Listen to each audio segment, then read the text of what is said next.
Vaksin Nusantara terganjal oleh statement Autologus BP POM dan Kemenkes. Ya, saya bisa merasakan betapa mirisnya hati Dr. Terawan, inisiator vaksin Nusantara. Saat ini beliau berjuang untuk kemaslahatan rakyat Indonesia, tapi belum kunjung mendapat dukungan penuh dari pemerintah, tentunya lembaga yang berwenang di bidang ini.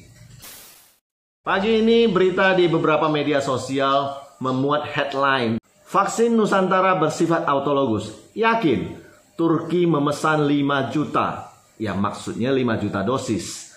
Ya kita tahu berita ini viral di media beberapa hari ini, tapi kita tidak tahu sumbernya datangnya dari mana. Judul headline berita ini terkesan mengejek Dr. Terawan selaku inisiator vaksin Nusantara. Tapi sudahlah, bukan itu yang mau kita bahas.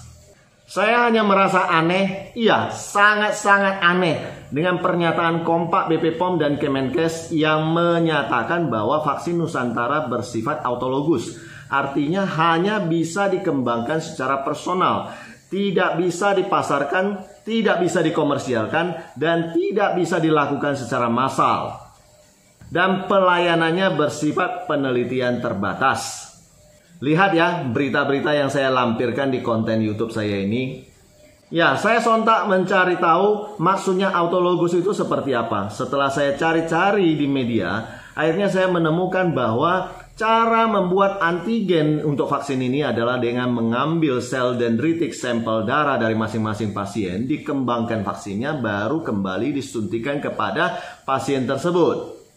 Artinya vaksin yang dikembangkan dan disuntikan ke si A tidak bisa dipakai untuk ke B.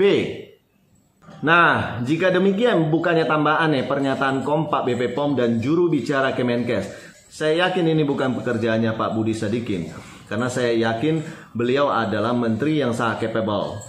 Anehnya adalah pernyataan bahwa vaksin Nusantara bersifat autologus dan hanya bisa pelayanan terbatas saja, tidak bisa dikembangkan secara massal. Pernyataan dan komunikasi publik ini terkesan sangat mengkerdilkan vaksin Nusantara. Aduh, Dr. Terawan, Bapak selalu kontroversial. Semua ilmu yang Bapak kembangkan belum dapat dukungan sepenuhnya dari pemerintah dan selalu terganjal oleh administratif negara.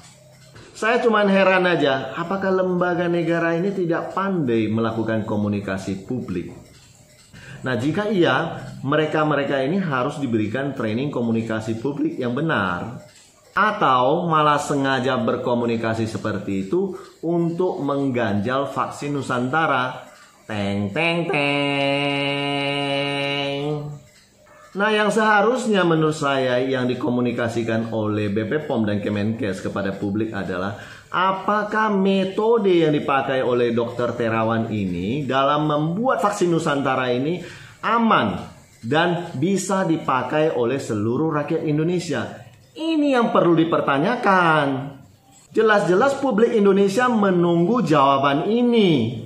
Jika iya aman dipakai, yang hal-hal teknis mengenai pengembangan vaksin, mengenai pengambilan sampel darah untuk pengembangan vaksin, biarkan Dr. Terawan dan timnya yang mengembangkan sarana dan prasarana supaya hal ini bisa diaplikasikan secara massal kepada rakyat Indonesia.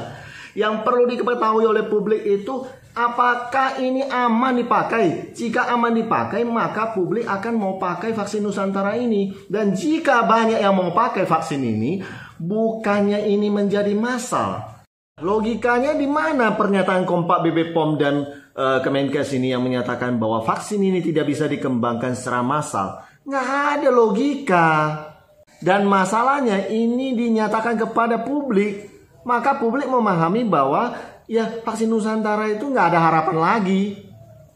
Dr. Terawan dan publik cuma mengharapkan pernyataan tegas dari pemerintah lewat lembaga yang berwenang. Apakah ini aman dipakai dan bisa dikembangkan di Indonesia? Jika ini aman dipakai ya tentu menjadi massal karena banyak orang mau memakainya. Dan jangan lupa, vaksin ini bisa menjadi potensi nama baik Indonesia di kancah internasional.